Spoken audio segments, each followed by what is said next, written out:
I am a proponent of like a carnivore diet, only eating meat, but I by no means thinks that's what everyone needs to do or has to do. I've done it for 7 years myself, and it's been a fantastic diet as far as feeling great. I focus on people that be eating much more meat, much more animal protein and animal fat, for all kinds of reasons. So I'm just a proponent in general of especially red meat because it has been demonized for so long, and it is perhaps the healthiest thing, healthiest food in our diet, what we should be eating.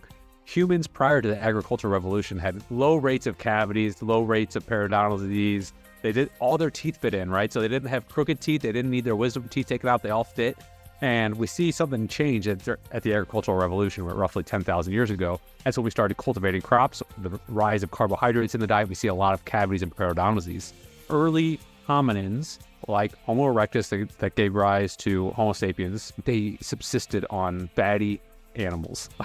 They were meat eaters. They were apex predators. I recommend most people steer toward more hyper carnivore, which means 70% of your diet or more is animal-based foods. And then depending on your health and your goals and your ancestry, 30% or so could be plant-based foods. Those people following a carnivore diet, higher fat and more moderate protein is better. And what I mean by that would be... You are a proponent of the carnivore approach to your diet. I spoke with Dr. Ken Berry, who is well known in this particular space. And when I raised the issue with him, the health concerns that some people raised about ascribing to what some people would call a restrictive diet, he said that it was foolish or crazy to suggest that this diet, a carnivore diet, was unhealthy. I'd like to hear your views on this and how you broach that subject whenever people bristle or raise any objections to the notion of just eating meat alone. So I am a proponent of like a carnivore diet, only eating meat, but I by no means thinks that's what everyone needs to do or has to do. I've done it for 7 years myself, and it's been a fantastic diet as far as feeling great. And we could go into all the reasons why I've done it. But I think meat, like I focus on people that be eating much more meat, much more animal protein and animal fat, for all kinds of reasons. So I'm just a proponent in general of especially red meat because it has been demonized for so long, and it is perhaps the healthiest food in our diet, what we should be eating. And so that's where I really like to focus. And so when I address these kinds of concerns that you bring up, I like to address them from an anthropological perspective because that's where I've done a lot of research. And so teeth survive in the archaeologic record more so than anything else. And it's interesting because these are the only parts of the body that come in contact with the food. And we can learn a lot from our ancestors as far as what we should be eating. So we see an interesting thing in the fossil record. Humans prior to the agricultural revolution had low rates of cavities, low rates of periodontal disease. They did all their teeth fit in, right? So they didn't have crooked teeth. They didn't need their wisdom teeth taken out. They all fit. And we see something change at the agricultural revolution, roughly 10,000 years ago. That's when we started cultivating crops, the rise of carbohydrates in the diet. We see a lot of cavities and periodontal disease. And then if we rewind or fast forward, depending where you look at, with the industrial revolution, let's say roughly 300 years ago, when we start really processing these foods, we see the rise of malocclusion. That's when we start getting crooked teeth and our wisdom teeth no longer fit. This is more in evolutionary timescales. That's modern pathology. It's not just genetics. Everyone thinks like crooked teeth is just genetics. Very much probably an epigenetic component to it. But this archaeologic perspective gives us a clue that, okay, what were our ancestors? I bring all this up to say, what were our ancestors eating prior to the agricultural revolution that gave them these healthy mouths that now, cavities and periodontal disease, these are some of the most common diseases in the world. And when we dig into that, which is a discussion for a long time, we'll see early hominins like Homo erectus that gave rise to Homo sapiens, more or less. They subsisted on fatty animals. They were meat eaters. They were apex predators. And so if that's what our genes more or less are at the foundation of our genetic makeup, and then to argue that was creating healthy mouths and more or less healthy bodies, as we can tell, but is now somehow harmful and causing modern disease. It's just total, cognitive dissonance. And I would say the burden of proof is on anyone to try and prove that this ancestral food that we've been eating for millions of years is responsible for, the cancers or heart diseases that they claim it is. Because, from a historical perspective, it makes no sense. So it's wrong to say then that the carnivore diet is unhealthy and is restrictive as far as nutrient content is concerned. Yeah, I would agree with that statement. Now there's some people that might do better if they incorporated some amounts of various plant-based foods, but I recommend most people steer toward the more hyper carnivore, which means 70% of your diet or more is animal-based foods. And then depending on your health and your goals and your ancestry, 30% or so could be plant-based foods. And I would say more outlier cases would be more than that. I believe you partook in an experiment, a body composition experiment, whereby you gained or bulked your weight up for 18 months, and then that was followed by a cut of 6 months. What did you learn from that experiment? So I've been doing like these body composition experiments for my entire adult life. I've been I really enjoy body composition, both the art and science of it. It is one of those areas where it's like, hey, there is science to building muscle and losing fat. But there's also an art to the aesthetics of it. So more of like kind of the vanity bodybuilding side of things. Yeah, and so I documented this 2-year process. I was like, I'm just going to eat 3 foods: beef, raw milk, and pastured eggs. And I'm going to use these 3 foods both to gain muscle and lose fat. And I documented the whole thing and kind of more or less, I'll say, called my shots throughout it, meaning like I anticipated what was going to happen. And so part of it was that to be like, hey, the body behaves in predictable manners with regards to this, with these kinds of things. And so, yeah, so I did 18 months where I, put on over 30 pounds. And then I did a 6-month cut where I lost roughly, 30 pounds. But the overall body recomposition was I was up muscle and down fat. So, yeah, I'm happy to dive into any particulars that you want to talk about there. Well, just in terms of, because whenever I talk diet and we look at macronutrients, people are always raise the question about fat intake. So what was your fat intake? And then would you have had your bloods done throughout that 2-year period, just to keep an eye on what your metrics and biomarkers were? So I did get my blood work done at the peak of the bulk. So when I was at my biggest after 18 months, and I got my blood work done at the end of the cut as well. Now, the fat question is a fantastic question. The first thing I need to say is so I got down to my lowest body fat reading was at 6.6% body fat. That's not a healthy long-term place to be, and so the diet that got me there is not something I would recommend people like, hey, let's go eat this super high protein, lower fat diet to get to that all the time. When I do a diet like that, it's pretty predictably I can lose fat. So there's a difference between like healthy food recommendations and like trying to put on as much muscle as possible and then get as lean as possible. So there is a distinction there, because I do think like for a man, for example, like a 15% body fat is a very healthy kind of body fat. But 15% body fat is not like ripped abs. So there's that distinction. I tend to think actually those people following a carnivore diet, higher fat and more moderate protein is better. And what I mean by that would be, if you take your body weight in grams of protein, that's kind of the upper end of, protein. And most people will probably be better off a little bit less than that. And then fat making up by far the bulk of the diet. And so it's very ketogenic if you're doing carnivore. I'd say one of my biggest mistakes in carnivore is having protein probably higher than it should be relative to fat. And that is just pure vanity bodybuilding stuff, because I will maintain a leaner body composition. And I think I can do that to a degree. But once you start getting under 10% body fat, I think it starts to get to the body feels physiologically stressed there. And you could see it in my blood markers. You brought that up. Like once I started, at 6% body fat, my free testosterone dropped significantly and very predictable. Like bodybuilders would see that, but also not a super healthy thing to maintain long term. What do you say to people who will then query a high protein content in your diet and then say, but hold on, what about your kidneys and kidney function? Are they not compromised as a result of such a high level of protein intake? What is your answer when people bring that up? I think the fear of that is unfounded. And so unless your protein is super high over a super long period of time, perhaps you'll see it in your liver enzymes. But is that a problem? And there's based on the research that I've read, and I wrote a long article on this, it's called High Protein Diets, that really dives into this. No, the strain on, unless you have kidney disease, and even then it's skeptical. But if you have kidney disease, having a super high protein diet is probably, not recommended. But absent of kidney disease, no, unfounded fears, in my opinion, and based on the research I've done. If somebody is considering altering their diet for the benefit of their metabolic health, or they want to change the composition of their body, is this something that should be done gradually? It depends on one's goals, really. Usually, the longer time frame you have, the better. Like the people that want the body goals like next month, usually have to do more extreme things in order to get faster changes, and usually those extreme things are stressful in the body and not sustainable, kind of by definition.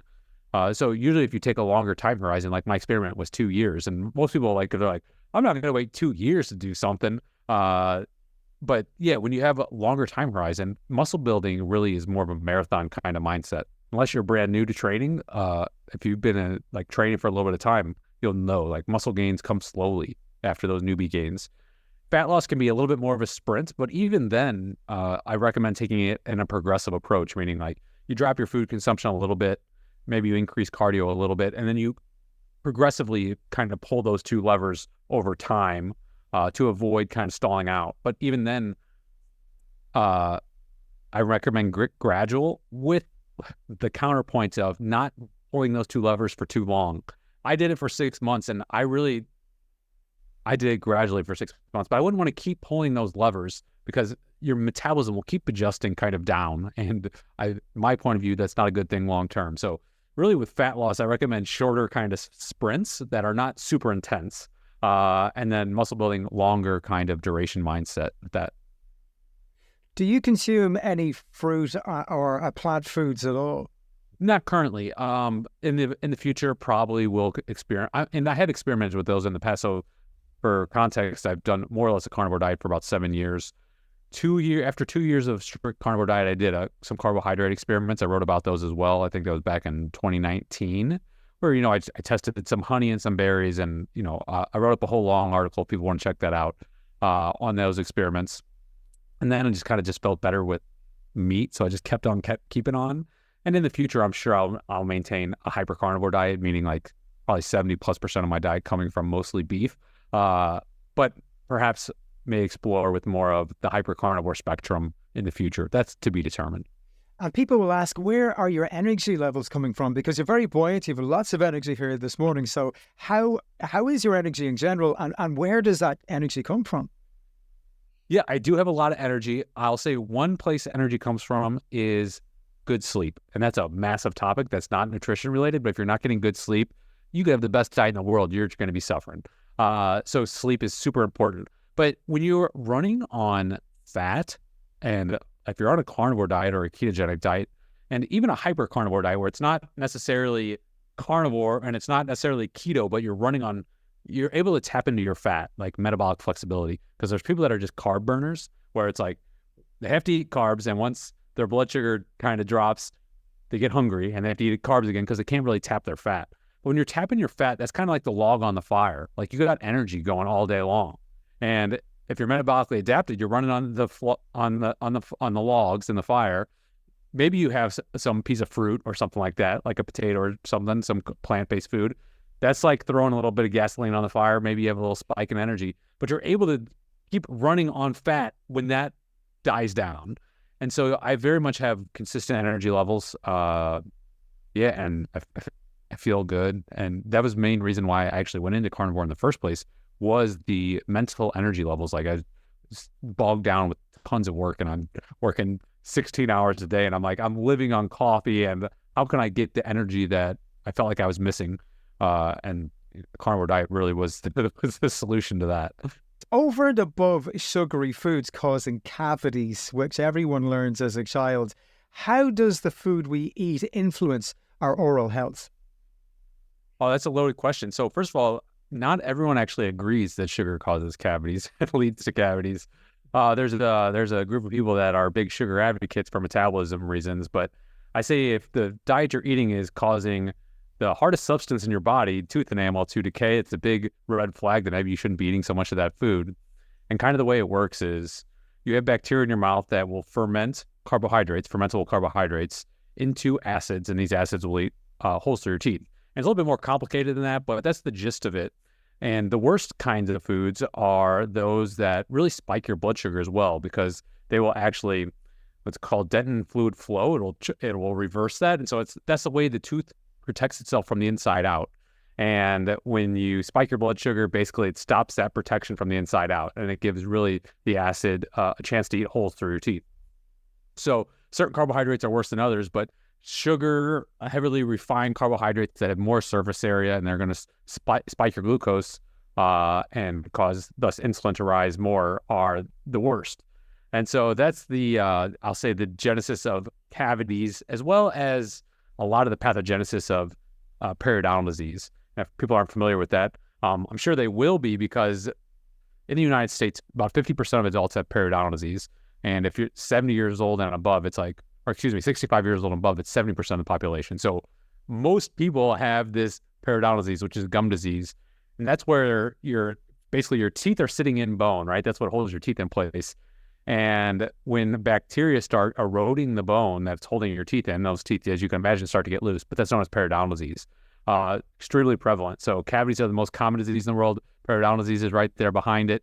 And these are all diet related. And I will say the most kind of pernicious foods are, like we talked about, are those that really spike your blood sugar. So it's the simple carbohydrates, as well as I'll say certain wrong fats. This is a massive rabbit hole, but something like the seed oils, which I have there's an anti-seed oil group. I'm very much a part of that because they're very obesogenic. And when you start putting on unwanted fat, that fat also gets deposited in your tongue and your soft tissues around your neck and your throat, and that closes off the airway, and it leads to a lot of times mouth breathing. And mouth breathing is going to dry out your mouth, cause dysbiosis, and be that second kind of leading cause of cavities and periodontal disease. The seed oils you mentioned, these are problematic by virtue of the processing that they go through in order to arrive at what people would term food-like substances. They're not natural, are they? They're not natural. I'm saying there's kind of two ways to think about these seed oils. They're very high in polyunsaturated fats, and these are fats that have numerous double bonds. That's what poly means, many. And so they're easily oxidized, and these easily oxidized fats can lead to various inflammatory responses. But then the other thing is these unsaturated fats are metabolized differently than monounsaturated and saturated fats. And the way they are metabolized, I believe, actually independent of its oxidation, will lead to fat gain. So I'm a big advocate of avoiding these polyunsaturated fats as much as possible. Just back to oral health again. Is it true that your oral health, particularly the buildup of plaque in around the gums, has a negative impact on somebody's heart health? So they're extremely strongly correlated. So periodontal disease, like what we were talking about, has been very much correlated with heart disease. And we find the bacteria that's supposed to just be living in your mouth in various areas of systemic pathology, meaning we find these bacteria in hearts where they shouldn't be. We find them in cancers like colon cancers, the really one of the most prevalent cancers. And we find this oral bacteria, which is supposed to stay in your mouth, but we find it in colon cancers. The question is it causal, or is it just correlated? Meaning like the same thing that's causing the diet that's causing your teeth to rot and your gums to, like the bone to be eaten away that in your gums, is it the same thing that's causing the cancers and the heart disease? And I think they're more likely correlated than causal, meaning the bacteria in your mouth aren't just causing these diseases. But I do think they potentially play a role, but more so correlated than causal. Let's move to the oral microbiome. Is it true that we shouldn't be using things like mouthwash because they have a negative impact on the friendly bacteria in our mouths? That's a great question. And kind of common knowledge is that people are like, oh yeah, these bacteria in your mouth, they cause cavities like we just talked about. So the solution is we're going to, use these antiseptic mouthwashes, just kill those bacteria off and we're all good. The question is like, if you just take that train of thought one step further, it's like no one is taking antibiotics prophylactically to kill their gut bacteria, right? And the reason is we know our microbiome and the gut microbiome is extremely important. And like we are as much like microbiome organisms as we are human organisms as far as like how we function. And when we kill off the bacteria in our mouth, it has adverse consequences. And there's a number of things that these bacteria are important for. One of the critical ones is the production of nitric oxide. And that is a gas that plays an important role in vasodilation, or just vascular health, to relax your blood vessels. And so we see people that use antiseptic mouthwashes, which I believe is like 2 out of 3 adults, which is a lot. When you kill these bacteria, you see acute rises in blood pressure, because the reason is you're not producing the nitric oxide at the level you should be. And that's where, as you recall, it's responsible for expanding the blood vessels, vasodilation. But if you kill these bacteria, you don't get that vasodilation. So you have more vasoconstriction and subsequent high blood pressure. So yes, it can be hard on the heart. And I don't recommend just killing these bacteria in your mouth haphazardly, because they do play an important role. Well, you're certainly practice what you preach. Can we talk briefly and finally about your website? I know you have some free guides on there, and you've got challenges lined out on your website too. Yeah, sure. So meat.health is a website that I started when I went into starting a carnivore diet. And that was back in 2017. And I wrote, at the end of 2017, a 30-day guide, basically explaining why I was doing what I was doing, but then also like how I would recommend doing it for anyone that was interested in doing this. And so that's up at meat.health, a 30-day guide. It's been updated a couple of times over 7 years, but most of the stuff has gone unchanged. There's also a guide it's called Health Dangers of a Plant-Based Diet. And it goes into more of the rationale, like, aren't plants like ubiquitously good for us? And that's like the common knowledge. And it debunks some of the common myths around like plant-based diets being healthy, and like maybe why you should consider removing some plants from your diet. So there's an ebook on that.